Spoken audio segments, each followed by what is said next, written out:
Hai messo della carta da parati in casa ma ne hai avanzati alcuni metri. Mi raccomando, non buttarla perché può essere veramente un pezzo di pregio per rifinire la tua stanza. Vediamo come. Iniziamo prendendo delle vecchie cornici.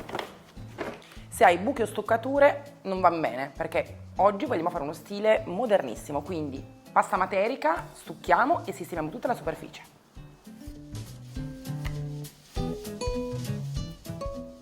Rifinisco carteggiando tutto con una spugna abrasiva, meglio se fine.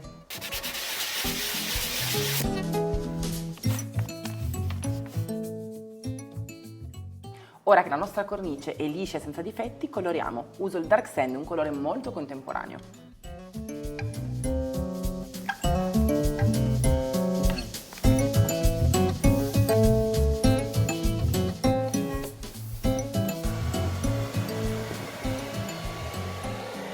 Quando è bello asciutto, parti con la seconda mano.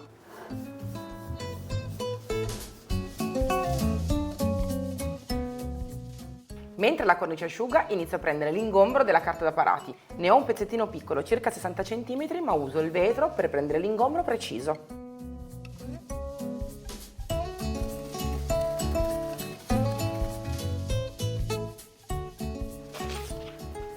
Tutte le vecchie cornici sotto hanno un cartoncino abbastanza spesso, io lo uso per fare adesione con la carta da parati. Oggi mi aiuto con una colla spray, faccio molto prima.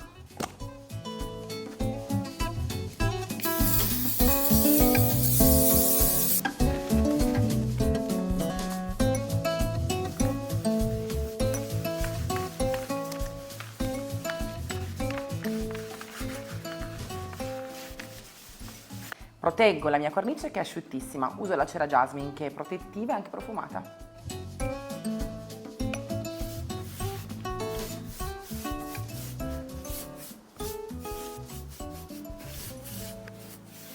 Dopo qualche ora, o meglio ancora il giorno dopo, massaggi la cera. Se hai fretta come me, la massaggi subito. Sappi che più tempo catalizza, prima di essere massaggiata, più protegge.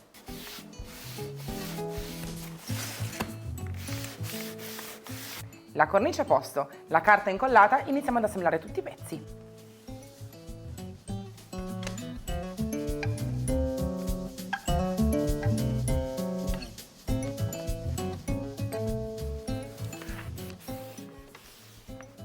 Guardiamo un po' come è venuta. Questo è solo un anticipo. Questo lavoro potrebbe essere l'unico un po' noioso e un po' più difficile, ma segui il mio trucco. Pinzettine, pinze piccole, un piccolo martelletto che trovi anche nei mercatini e chiodi piccoli senza testa. Si vanno a rimettere i chiodi nei vecchi buchi e non si rovina la cornice.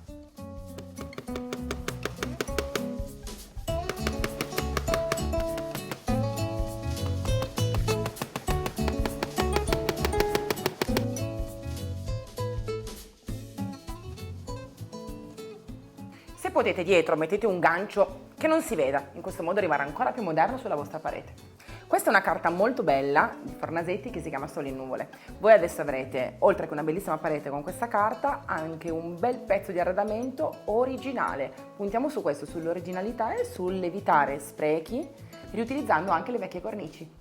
Mi raccomando, seguimi sui miei social, Magic Paint, Elisa e Magic Paint, per vedere altri contenuti come questo, e per vedere i prodotti Magic Paint vai sul sito www.elisiron.com o www.magicpaint.it. Ciao!